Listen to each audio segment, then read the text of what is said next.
Welcome to episode 41 of Real Health Radio.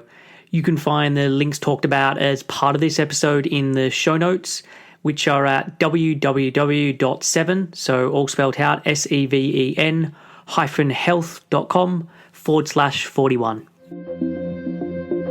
Welcome to Real Health Radio. Health advice that's more than just about how you look. And here's your host, Chris Sandel.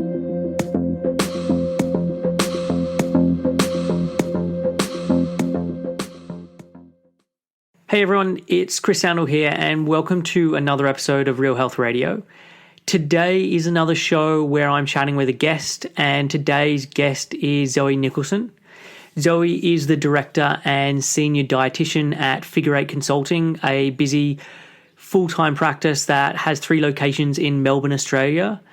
Zoe uses the non-diet approach to teach people how to eat intuitively and to help heal their relationship with food and their bodies in order to manage their health without dieting or focusing on weight loss. Zoe also has a special interest in food intolerance and is dedicated to helping people identify and manage food intolerances.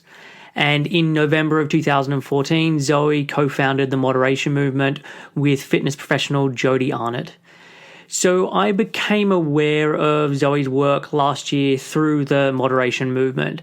They shared one of my articles and it really just took off, and I was getting lots of new people to my Facebook page, and the article was getting lots of views when I look in the Google Analytics. And since then, they've shared lots of my content and they've been really supportive with a lot of the stuff that I put out. And so I previously had Jody Arnott on the podcast before, which I highly recommend checking out, and I'll put the link for her show in the show notes. But in this episode, I chat with Zoe and I chat about her being a dietitian and practicing in Australia and how her approach has changed over the years. She was very much in the earlier stages focusing more on weight loss and how she's moved away from doing that. We talk about intuitive eating, health at every size, eating disorders, food addiction, a real array of different topics. So without further ado, here is my interview with Zoe Nicholson. Hey Zoe, welcome to the show. I'm excited to have you join me. Thanks, Chris. I'm excited to be chatting with you. Cool. So look, you are a dietitian. You're based in Melbourne, Australia. How did you get into this line of work? Were you someone who was always interested in food and health, or did this come later on? No, I pretty much knew early on. So it was in high school. There's quite an interesting path, sort of past for me in terms of how I got to where I am. Okay. And I'm sort of sometimes, wonder how much to disclose. But I actually grew up in a household that was very sensible around food. There was no diet talk. Okay. Back in growing up in the 80s, there were lots of people dieting, but not in our household. And there was no sort of conversation around body image or that sort of thing. So I had a very sort of sound, safe upbringing in that sense. Yeah. But we had a term camp. So the school I was at, or a lot of schools have like a term camp where you go away and live with your classmates, and you cook and prepare all of your own food. Yeah. And I quickly gained a reputation for eating a lot, which I'd never really realised that I did. I was just trying to keep up with my brother the whole time. And people seemed impressed by this. So I thought, well, I'm going to live up to this expectation. I'm going to really impress them. And I just, went a bit silly, eating copious amounts of food. And by the end of it, it was a term? Can't remember how long a term is, but by the end of that, I did notice that my clothes were a little bit tighter, but didn't really think too much about it. And it wasn't until I came back to Melbourne and I did ballet. I did ballet from the age of 4 to 16. Okay. And my ballet teachers commented, and I thought, ooh, maybe, I need to do something. And then didn't really think too much. Sort of life went back to normal. And that was in year 9. And then in year 10, I had an issue with acne, and I ended up speaking to, a friend of the family was a beautician who thought she could cure my acne with the anti-candida diet. Okay. to this day, my mind boggles because my mum is like just one of the most practical, sensible women, doesn't, everything's straight down the line. That she okayed this is, I find quite amusing today. But anyway, I did this anti-candida diet, which for those of you who don't know is the no sugar, no wheat, no yeast, no dairy. And after a couple of months, no change in my skin, but I'd lost weight. And by this stage, my weight had returned to normal too from however much I gained when I was in year 9. I'd gone back to normal and I was a very active, slim teenager. Okay. So I got too skinny. But I started getting a lot of attention from that. The ballet world will do that, but also I started competing in aerobics. And being skinny in hot pants and crop tops can go down well. And so this is year 10, and girls at school started coming up to me and wanting to know what I ate. So that was sort of where my entry into this possibility of becoming a dietitian started, because people were, wanted to know, well, what do you eat? And I guess looking back now, I can see they're thinking, oh, we could be thinner if we ate like you. Yeah. So yeah, that's, I would say, reflecting back now, and I've actually only done this in the last couple of years since I've entered the haze and non-diet space, which we'll probably talk about that more. More of why that's just occurred to me in the last couple of years will come out later. Anyway, fortunately, I had a couple of teachers that I really respected and looked up to that pulled me aside and said, "You're skin and bones, what are you doing?" And I just snapped out of it. And my mum at the same time said, if you don't start eating normally, I'm going to cancel your gym membership, which was my aerobics world. Yeah. So that was enough. I snapped out of it. Things went back to normal. And I've, finished school thinking I'm going to always wanted to do private practice. And I figured that I could help anyone, just eat better and lose weight, and everything would be okay. Quite naive. And so how long did that mini episode go on where you weren't eating so much? Were you then just taken off that anti-candida diet? I just stopped it and went back to normal eating. Look, it would have been, it was probably 6 months. It wasn't a long period. Yeah. Okay.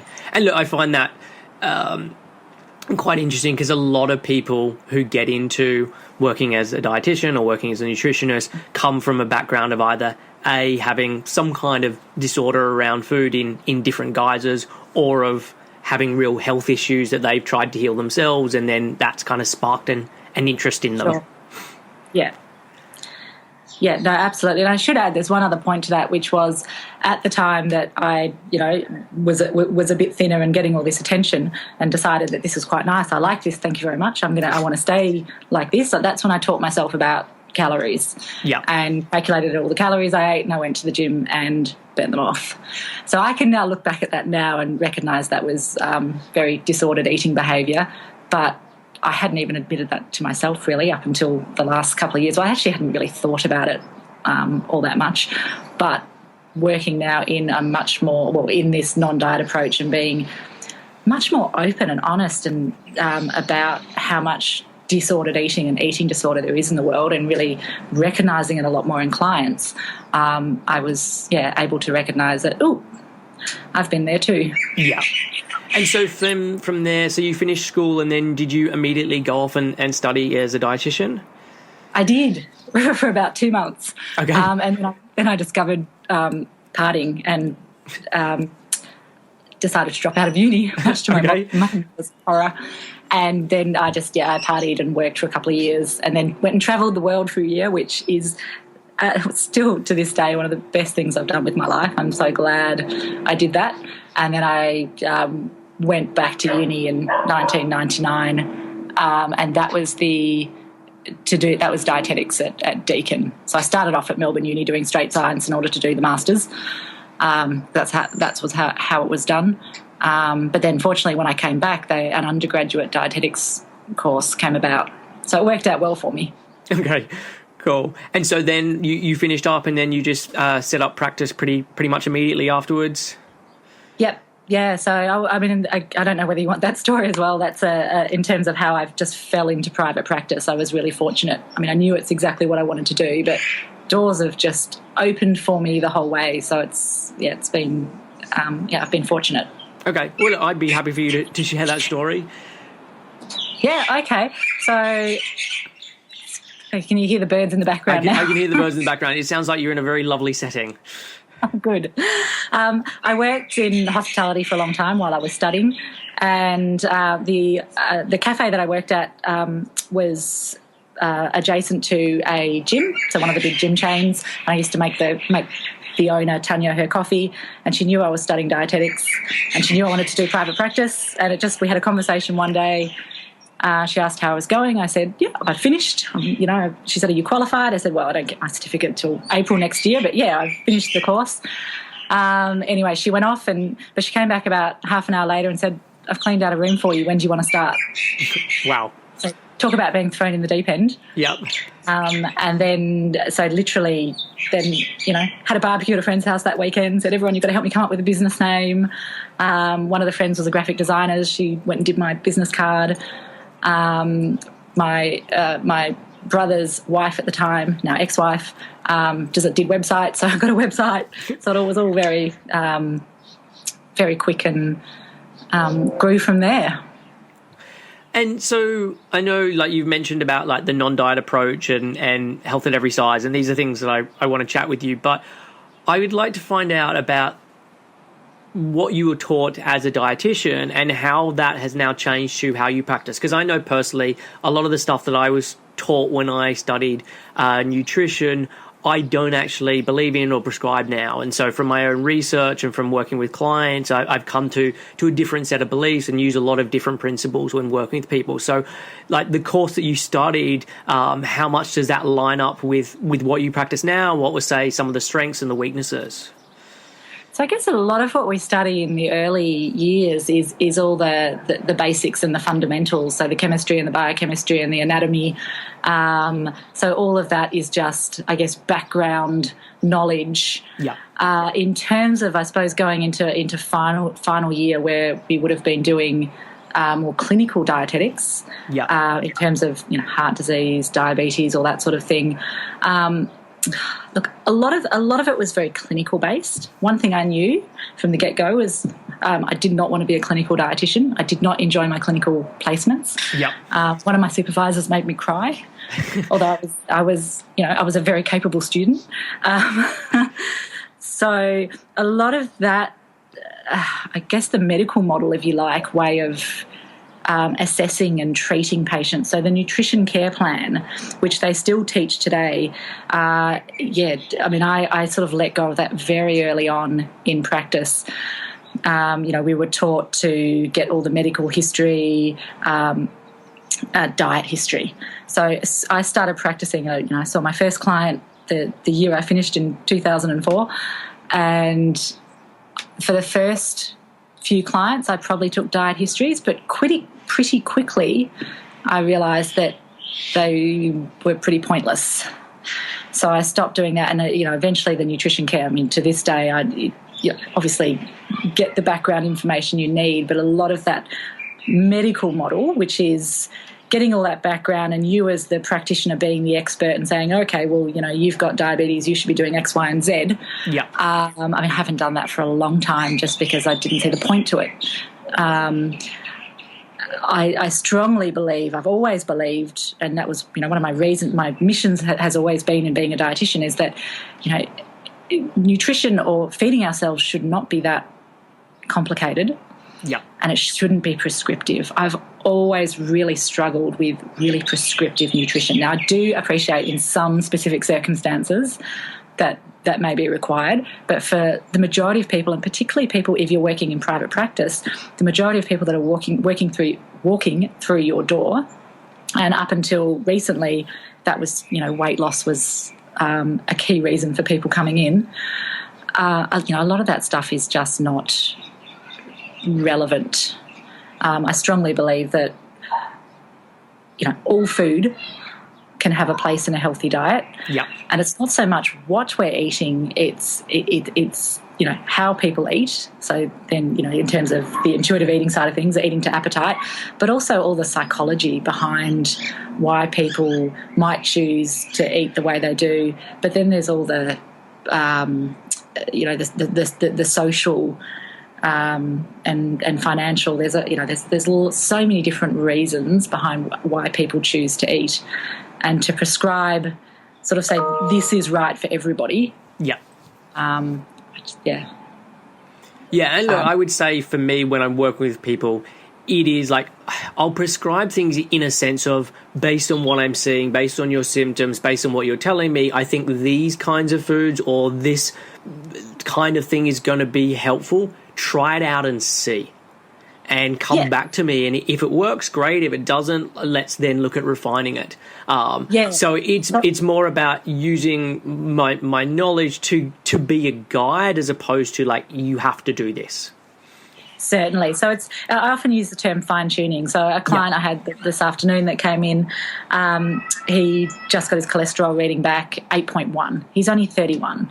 So he didn't have the rest of the results, but his total cholesterol was 8.1, which to me says potentially the ratios, might be high as well.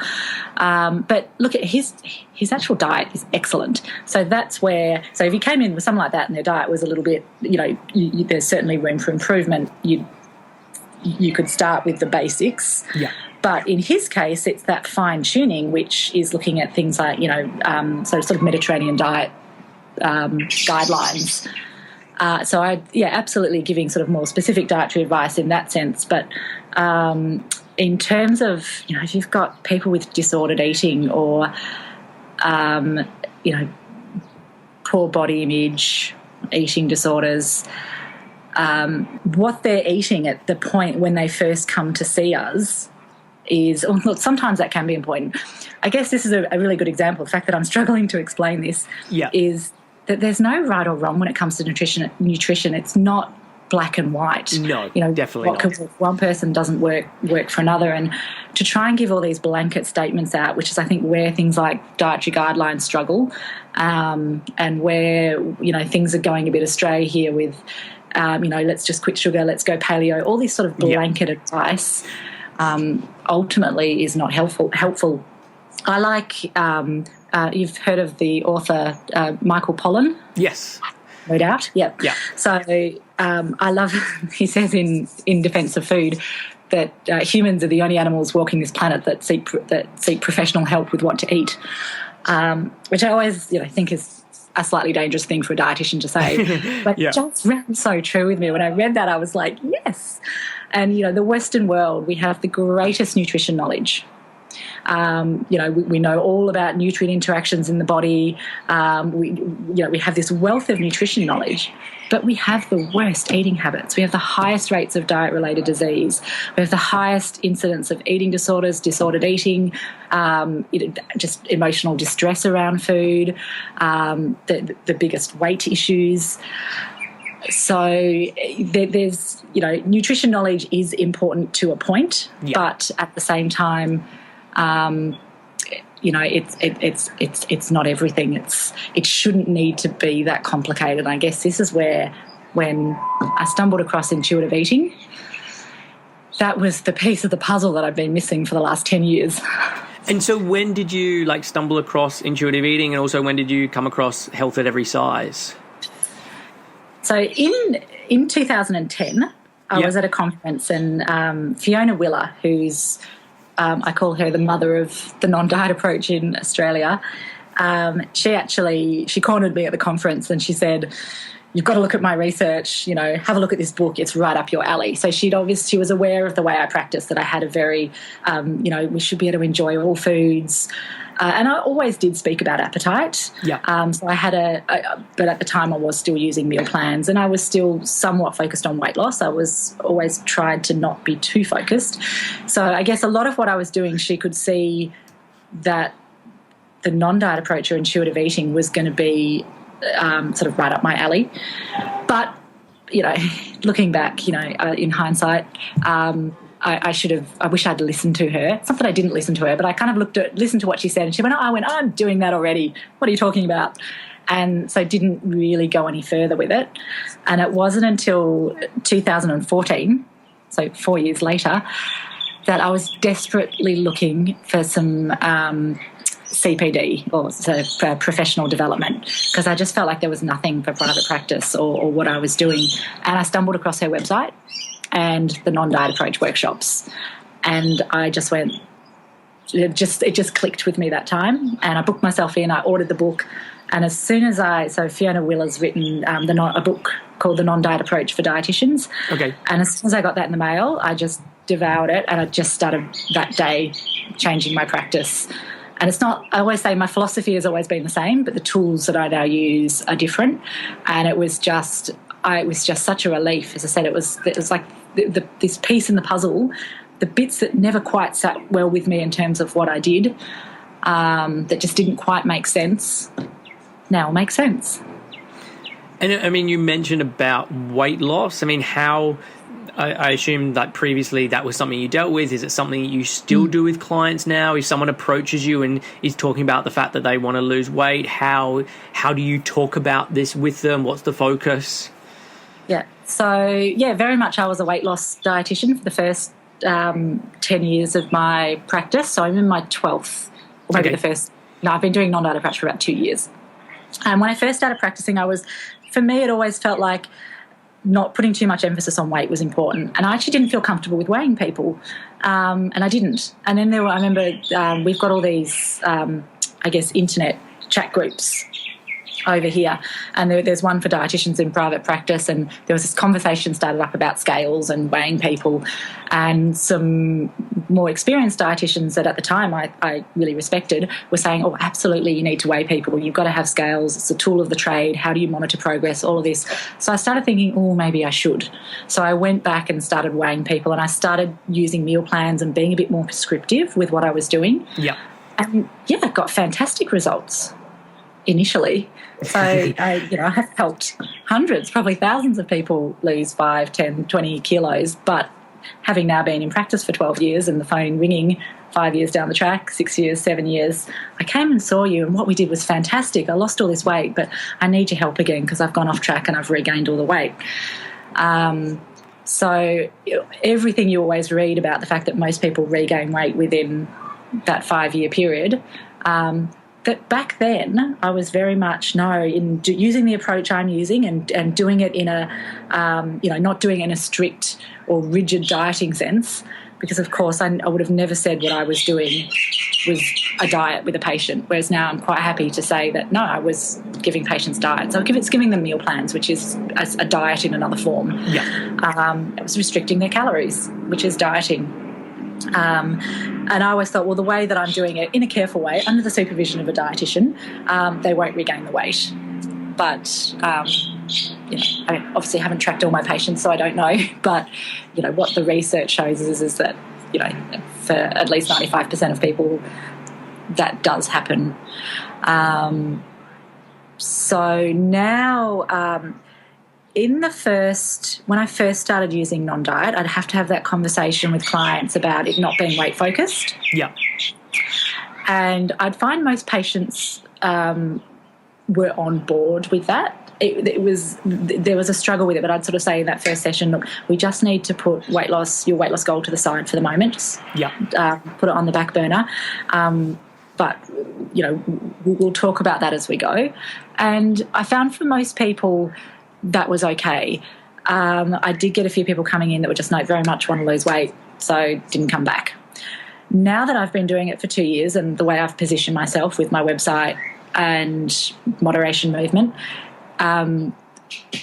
rarely do people come to me looking for weight loss, with the exception of I'm now getting I've got a really good word of mouth for food intolerance. Yeah. My word of mouth has recently really increased for non-diet approach, which is great, except that a lot of those people still think I'm going to help them lose weight. Yeah. So this is just a sort of in the last couple of months a new challenge that I'm facing in having to work through all that with them to explain, discuss that the issues with having weight as a goal and the fact that their weight may not be an issue, whereas almost everyone else that's coming to me is already on board with that concept. Taking weight loss off my website was a big step. Yeah. Along with no doubt many other dietitians were fearful that if we don't advertise weight loss, we're not going to get clients. But that's not the case at all. So, if anything, I've got busier in letting go of thinking that I need to be selling weight loss to attract people. And look, I think if you're very upfront about that, then that's fine. I know, like for me personally, the way that I work is I work with people for a period of 5 months. I don't just do one-off consults and then see how we go for the next one. It's like people commit for that amount of time. And the way that I do that is before they become a client, I'll have a chat with them for half an hour, 40 minutes, an hour to go through what's going on, what they're wanting help with, etc. And if they then mention that they want to be losing weight, I'm very, very upfront of, I have no idea what's going to happen with your weight. My assumption is in the beginning you're going to put on weight because I can see you've been restricting and really struggling with this. What happens over the long haul, I genuinely don't know. But what I can say is that we're going to be doing things that are going to be improving your health regardless of what happens with your weight. And it's then up to that person to say, no, weight is really important to me. If you can't guarantee it, then I don't want to work with you. And that's fine with me because I don't want that person as a client. Or for them to say, okay, I've heard what you say. I understand why you're doing it in that way. And yes, I want to work with you. And so I think it is really important if you can't guarantee weight to be upfront about that. Don't step around the issue. Like be really upfront with people. I have to say, though, one of the most challenging but rewarding aspects of working this way is actually seeing people move from a weight focus away from that weight focus. Yeah. So I do, quite a lot of people who are they're okay with the idea that weight is still a concern, but they're okay with just putting that goal to the side for the moment. But seeing that, helping them get to that point where they're more accepting of their body or not so focused on their body is hugely rewarding. It's also another thing I've learned over the past year is how much body image really impacts on a person's ability to self-care or look after their health, and how many people have body image issues. It's so common, and I'm not seeing different clients to what I was seeing before. I just wasn't picking up on how deeply unhappy a lot of people were with their body. And one thing that I've really recognised is that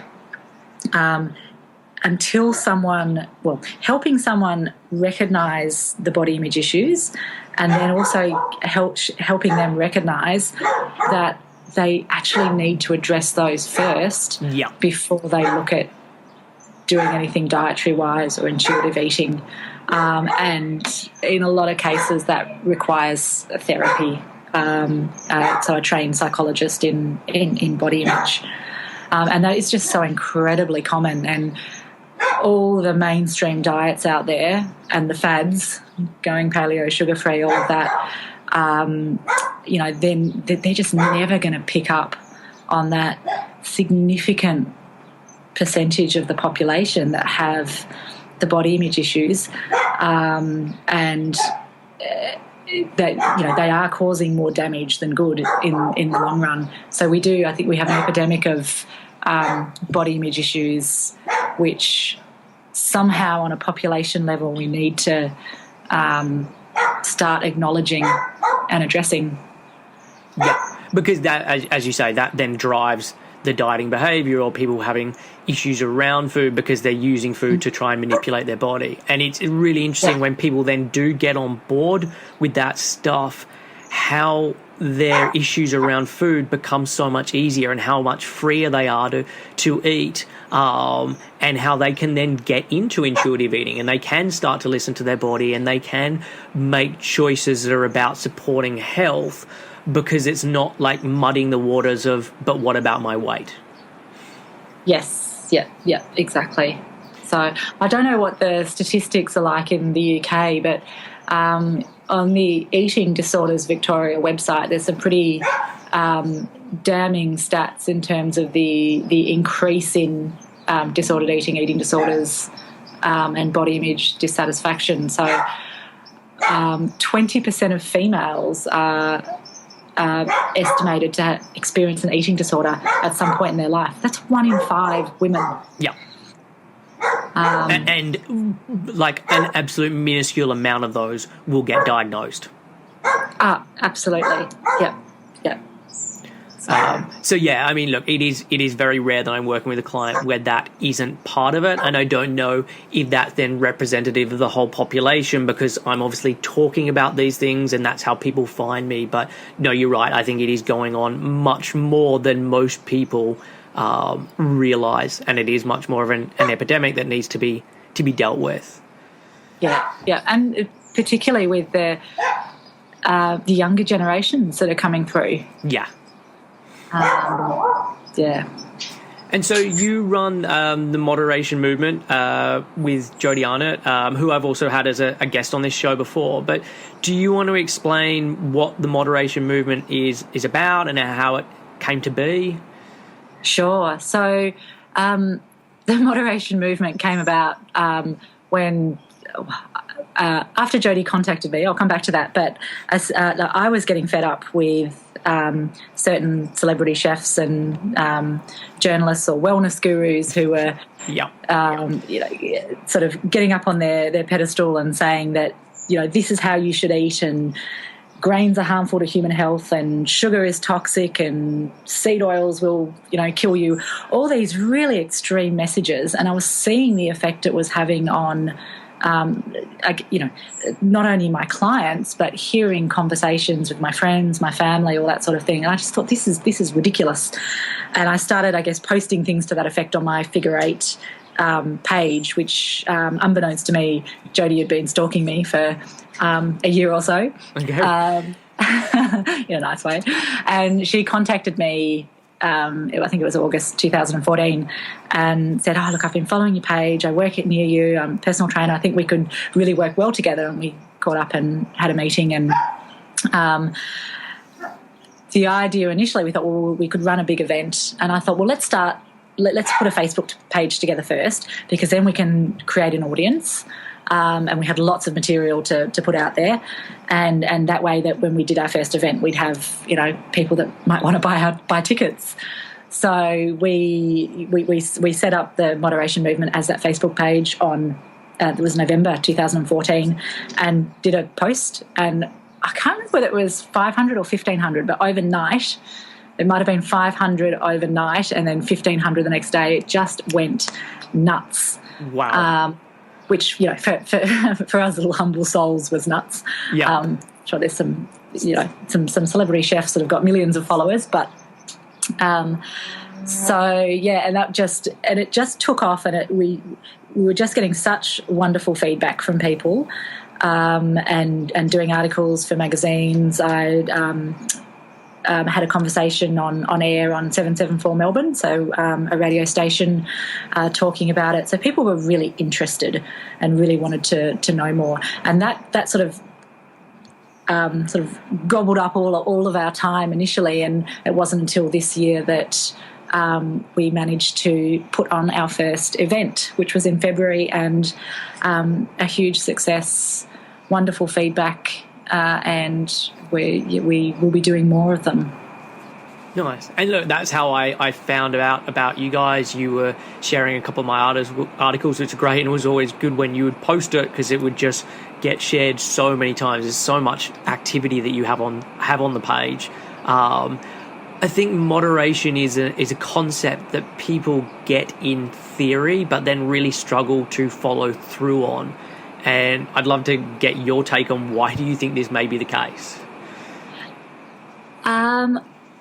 So I guess it depends. So it's moderation is not some rule within itself. Yeah. So I always go back to the definition of moderation, which is the avoidance of extremes. And as Oscar Wilde once said, everything in moderation, including moderation. Yeah. So I think the way the anti-moderation people, if I can call them that, so there are health professionals or people in the nutrition world out there who slam moderation. because they just say, look, it's ridiculous just telling people that they can, eat whatever they want, eat moderate amounts of McDonald's and moderate amounts of meat pies and all that sort of thing. And I think they're just completely missing the point.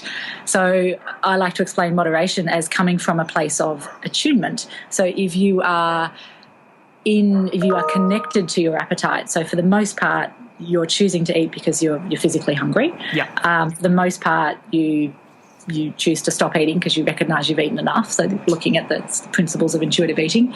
And you're also in tune with what food you enjoy eating. So you know what food you like the taste of, you enjoy it while you're eating it, it leaves you feeling satisfied. So in the context of that, then moderation, it's going to be different for everybody.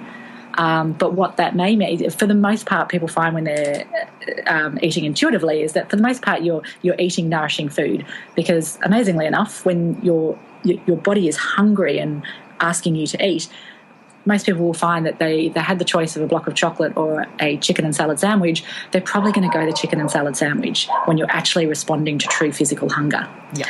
So the time when you might want to eat the chocolate, there may not be hunger present at all. You've eaten dinner, you're sitting down to watch some TV, but in terms of what moderation would mean for that chocolate, for someone it might be 1 or 2 squares, for someone else it might be 3 or 4.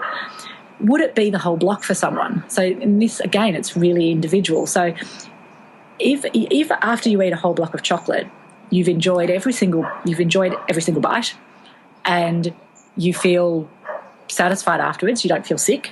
Yeah. From eating a whole block of chocolate, then who's to say that's too much? So I have a friend and a dietitian, in fact, one of the professors of nutrition at Deakin University, Tim Crow, who can quite happily eat a block of chocolate, but he runs marathons. Yeah. So for him, eating a block of chocolate, he needs that fuel. But I think for most of us, if we're eating intuitively, we're not going to eat a block of chocolate. So it then becomes easy to moderate. So as I said, moderate for someone might be a couple of squares, for another it might be a couple of rows. For the person who feels addicted, I'm using little air marks now, addicted to chocolate, what needs to be looked at there'll be psychological drivers to that, but it also could be the diet mentality. So the diet mentality, meaning that if you've gone through your whole life or some part of your life with this idea that, chocolate's bad, you shouldn't eat chocolate, and you're trying to actively avoiding chocolate, but then you find yourself in a situation where chocolate's in front of you, a really common phenomenon is the what the hell effect, or I'll get it while I can, which is I'm just going to eat the chocolate all right now because as of tomorrow I'm not going to be eating it again. Yeah, new diet starts tomorrow. Get it in while I can. Exactly. So when you can help someone let go of the diet mentality, identify and help work through the psychological triggers for perhaps wanting to eat a whole block of chocolate, then, most people will find that moderation is not too difficult to come by. I did listen to a show the other day on food addiction. Yep. Now, this is different. So it's a lady from Canada, I think it was. She's not talking about food being addictive, like sugar is addictive. So that that hasn't been shown yet. But apparently, and I'd have to look more into this, but there might be some people whose brains are such who are more likely to get addicted to certain food. And this might be going back sort of what you were saying before about sometimes, in the right situation, being a bit more prescriptive with nutrition. So I think we've got a lot to learn about food addiction, and could it be that there is a small percentage of the population that are better off to, be careful around certain foods because of the way their brain's wired, they're likely to eat more? Possibly. I don't know. But before we jump on that, or jump to that conclusion, we need to be addressing, a person's diet mentality, the psychological drivers, and the weight issues as well, because often that drives the overeating. I'm not losing weight, so stuff it, I may as well eat the whole block. Yeah. And look, I think a lot of that comes back to the diet mentality, is that people don't want to get on board with moderation because the thought is, well, if I'm doing things moderately, am I going to lose weight? And we've been told for so long that you really need to do things in an extreme way, that it's almost like the extreme way becomes the norm, and moderation becomes this like alien concept and almost becomes extreme because it goes so against the fact that, but what do you mean I can eat carbs? Or what do you mean that that fat's not bad? And so sorry, go on. No, so I was going to say, and I think, some of the anti-moderation sentiment is possibly coming, this might sound cynical, from a place of, if we can just truly trust our own bodies, be the expert of our own bodies, and actually enjoy food all in moderation, then there's nothing to sell. Yeah. Oh, totally. Like it is a big industry. And if you don't have that fear, people aren't going to buy. Exactly. And there's no product. There's no product that's going to fix this, or program that's going to help you do this. You know, all of a sudden you don't need apps to count your calories or track your food or, and just going back to what you were saying about food addiction, I think that term gets thrown around a lot more than is probably appropriate, and that it comes about, A, because of people's thinking, but B, often because of a lot of deprivation, and then that deprivation swings into binges or to uncontrollable eating, because the body, both from a physiological perspective but also from a psychological perspective, just needs that food. But there's also you can, in a sense, become addicted to anything. And there's a really great book by a guy called Dr. Gabor Mate, or Gabor Mate. He's a researcher who's done a lot with addiction. He's worked in somewhere in Canada in addiction centres, and he talks about that he has an addiction to buying classical CDs, and talks about like the whole experience of going through it, and what he experiences is the exact same as someone who is addicted to gambling, or addicted to heroin, or addicted to other substances. And it just shows, I think, very clearly that you can become addicted to anything under the right circumstances, or if you use something in a certain way, and it's not necessarily the inherently addictive qualities of that thing, because no one's going to think about a classic music CD as being addictive in inverted commas, but it can in the right circumstances. Yeah, I really like that, under the right circumstances. I'm going to steal that one off you. Absolutely, because what this lady was talking about on the radio, so she's a PhD professor, so a serious researcher into food addiction.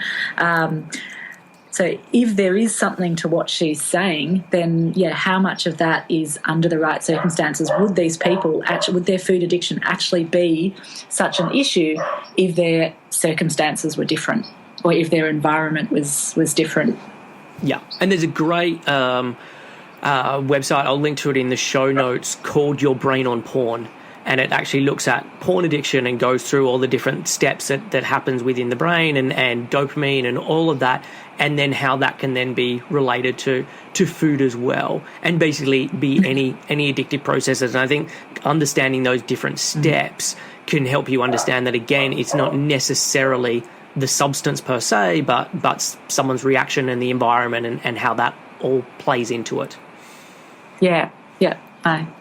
So I would love to hear also just a bit about the makeup of your clients, because obviously you shifted in the last couple of years away from weight loss. Like, what are the kinds of people you're seeing? How old are they? Like men and women, that kind of thing. Look, I'd say my clientele hasn't really changed. So I see... I do see some teenagers, but that they're sort of few and far between. Yep. So I'd say my main client group are 20 to 65. Yep. They are mostly female. In terms of for non-diet approach, look, it could be 90-10 in terms of females to males. They come in all different shapes and sizes. Okay. And they're just, often when people, we're talking about this at a party and people ask me this question, I say, look, they're everyday people. They're your sister, they're your sister's friends, they're your female friends, they're your mum. They're just, everyday people off the street of all walks of life. And also, I noticed on your site you talk about you have an interest in food intolerances. Was this something that was client-led? Like you were seeing lots of clients that were coming with that, or is it something you studied yourself and then marketed in a way that you were then bringing in those kind of clients? Yeah, it came about when I started asking my clients about their poo. Right. And quite quickly, I was surprised at how many people seem to have, the IBS set of symptoms. And at the time, at the time, just as I'd graduated, that FODMAPs was in its infancy. So back then it was called fructose malabsorption. And Sue Shepherd, who's the head researcher, or essentially it's her baby. She coined the term and really discovered the intolerance and did all the research. I ended up sort of working with her. She wanted to start some support groups, and she was too busy to oversee them. So I stepped in and oversaw these support groups, which was great for me as a new grad because I just learned so much off all the people that came along, and I just sort of went and oversaw the groups. Yeah. And that really helped me with my practice with clients. But about maybe a year or two in, I saw a lady who just didn't. Everything that she was talking about was almost the opposite of FODMAPs, and I sent her away, still sent her away on the low FODMAP diet, and she got worse. And she came back, and a few things she said, I just went, I've come across food chemical intolerance before. I must have been talking to someone about it, I can't remember what, but I sort of, had a look into it, and I went, I reckon this lady is more likely to be food chemical intolerance. So this is salicylates, amines, glutamate. Yep. And it's the Royal Prince Alfred Hospital in Australia that does all the research and sort of leads the way with that. So I went up there and sat in and watched dietitians and taught myself about the diet, put myself on the diet so I could experience it, and came up with all these recipes. And very quickly, through word of mouth, I helped a couple of people that very quickly they sort of started flooding in for the food chemical intolerance, and that now makes up about half my practice. I still see FODMAPs here and there. And with that, I mean, is there specific testing that you're doing, or it's just based on the reactions that they're getting, and then when you change the kinds of things they're eating, they get better, and so that's the assumption of why they've got that? Yeah, so unfortunately there's no testing. It would make everyone's life a little bit easier. But it's a 3 to 6 week elimination diet where they sort of end up going, I often refer to it as very much a sort of meat and potatoes, chicken and rice diet. So it's blanding the food right down. Yep. The natural chemicals have various roles in food, but one of the things is they impart flavour. So that's part of the reason why it's sort of the diet ends up being blanded right down. For gut symptoms, most people respond within 3 weeks. For some of the other symptoms, so the food chemical sensitivity doesn't just affect the gut, it affects skin, so hives, itchy skin, eczema. It can affect the airways, it can exacerbate asthma, hay fever, just lots of sinus issues, and central nervous system, so headaches, migraines, mood issues, sleep issues, aches and pains. So I now see a lot of the people I see actually don't have gut issues now. So I see people for a range of other symptoms. But if after the 3 weeks on the diet, or if they have to go longer, if they've seen significant improvement, we then go through a challenge process. So that takes another at least 6 weeks. And they're quite guided specific food challenges. And if whichever symptom arises, then again on the challenge, we would say, okay, it looks like you've got a salicylate sensitivity. And ultimately, we're trying to get them back to as normal eating as possible. So once you've gone through the diet phase, the challenge phase, there's then a liberation phase where you're getting them to gradually add foods back in to find their threshold. What level they can tolerate. And do you, just from the sounds of some of the symptoms and what you described there, I would also match a lot of that up with someone who's just been chronically under-eating and digestion has really broke down because of that. Like, do you have people who come and think, you know what, I think I've got some intolerances, and then when you look at it, you're like, let's start with you just need to be starting to be eating more? Yeah, I get a few of those, but actually the overwhelming majority of people I see actually eat really well. I am fortunate. I work in a fairly affluent area, so not that I think you necessarily need to be well educated to know how to feed yourself well, but they're well educated, middle class. They generally eat really well, and sometimes even more so because they've got all these symptoms and they're trying to do everything within their power to actually look after their health. So they're highly motivated clients.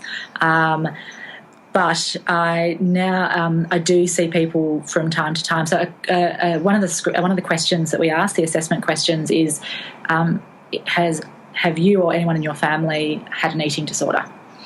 And usually I get a fairly clear no. If there's a yes, or if I see hesitation, I will explore that a little bit more. So I certainly do have some people, or you just get a feel from talking to clients. Yeah. And I do a brief diet history with those clients, just a rough day of what they eat to get a bit of a feel for what their load of these natural. So they're natural food chemicals, so they're not bad things. I always say to my clients, like, water is a chemical and air is a chemical. They're natural. They're in everything we eat. But I'd get a bit of a feel for them. So if they've got a really odd-looking eating pattern, then no, I wouldn't be. Yeah, we'd start by looking at, okay, what's going on. Start with sort of basic nutrition, and look, absolutely, food intolerance is used as a way to disguise eating disorders or disordered eating behaviours. So that's, always on the lookout for that. Okay.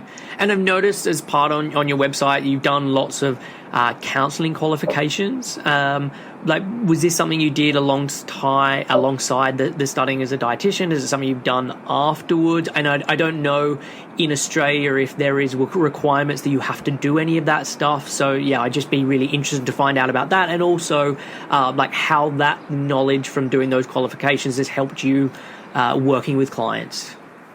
Look, as soon as I started practicing, I remember saying to my mum, I need to go and do a psychology degree, because what I was doing in session very quickly was I had certain clients where, they weren't ready to talk about food yet. There was all sorts of, sort of getting back to what I was saying before, there was so much other stuff going on in their life that actually looking at changing their food, that just was, they weren't ready for that yet. The food was more the symptom as opposed to the real cause. Yeah. So I did the health coaching and doing some motivational interviewing. So using a lot of those basic counselling skills, and I did do a counselling skills course at a psychology institute, just to have some of those those basic skills to be able to help clients in that situation and guide them. And my mum, in her wisdom, said, you probably don't need to do a psychology degree. You'll probably pick up a lot of it along the way and just give yourself a couple of years. And she was right. So you sort of gain that confidence. And with the basic counselling skills that I did, I was much better at being able to do what was within the scope of my practice as a dietitian, dealing with the psychology, and better at knowing when to refer on. But I must say, one of the wonderful things about the non-diet approach is it actually really helped with that, not feeling like I needed to be a psychologist. Yep. Because as much as I really enjoy the psychology and having that conversation, sort of having a more psychology-based session, at the end of the day, I still want to be a dietitian. I actually don't want to be a psychologist. So it was a relief. These tools that came with the non-diet approach meant that, I felt I didn't need to be a psychologist as much. And can you give examples of what you mean about the tools that come with the non-diet approach help you in this way?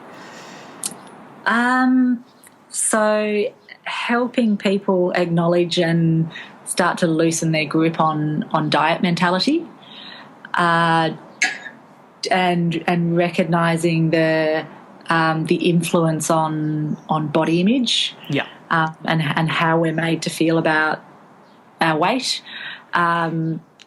tuning into appetite, really having that conversation around no good or bad foods, which is something I would have always done anyway, but probably just not quite in the same context. It was almost like having that non-diet approach sort of brought everything all together in a nice, more usable package. that I was then able to sort of, systematically address various areas with clients. So I suppose I often talk about sort of three key aims are to heal your relationship with food, heal your relationship with your body, and reconnect with hunger and fullness. Not necessarily in that order, but they all sort of interlink. And having all those various tools to do that with clients. Yeah. Oh, well, look, I'm loving having this chat, but we need to wrap it up. But for those who want to find out more about you, where should they be going? And I'm going to put all of these different links that you talk about in the show notes. So any web stuff or any social media stuff. And if you have any upcoming events, I don't know if you've got any more moderation movement events booked in, or dates or anything like that, but feel free to share and promote that stuff. Sure. So I guess pretty much a lot of the information that we've gone through today, particularly about how I practice as a dietitian and on non-diet approach or intuitive eating, is on my website. So it's www.figureate.com.au, and that's spelled the word figure, FIGUREATE, like I ate an apple. And there's a blog on that as well. So a lot of the things that I write about, people can access on there. There's free recipes, any information in terms of wanting to make an appointment, availability, all that sort of thing. Yeah. Then I have my Figureate Facebook page. There's the Moderation Movement Facebook page, along with, and have Instagram and Twitter for both of those. And all of that stuff's on the website. So there's links to everything on there, and a lot of research. If people are interested in research behind intuitive eating, behind HAES, behind non-diet approach, I've put together a research page on my website. And we do have another event coming up, yet to be confirmed, in terms of towards the end of the year, in Australia. But there will be more. So just follow the Moderation Movement and the information will appear there. Perfect. And look, I know from going on the Moderation Movement page, whenever you post articles or you make a post and someone makes a comment, you're always in there linking to research to back up what you say. So that's a really great resource for people who not only want to just hear the message, but also see where the research is coming from to be able to then make those comments. Yeah. And then just one last thing. Did you know it's International No Diet Day today? I did not know that, no. No, I didn't either, except Jodie posted about it. These things come and go and we miss them. So, yes, happy International No Diet Day. Same to you. So look, I want to thank you so much for coming on the show. I absolutely adore the Moderation Movement, like the Facebook page and everything that you and Jodie are doing. And it seems to be taking off and has been from word go. And it's growing and growing, and I'm really happy to see that popularity, because it's a message that I want more and more people to be seeing. So just thank you so much for coming on the show and for doing what you do. My pleasure, Chris. Not a problem. Thanks for listening to Real Health Radio. If you are interested in more details, you can find them at the 7 Health website. That's www.7health.com.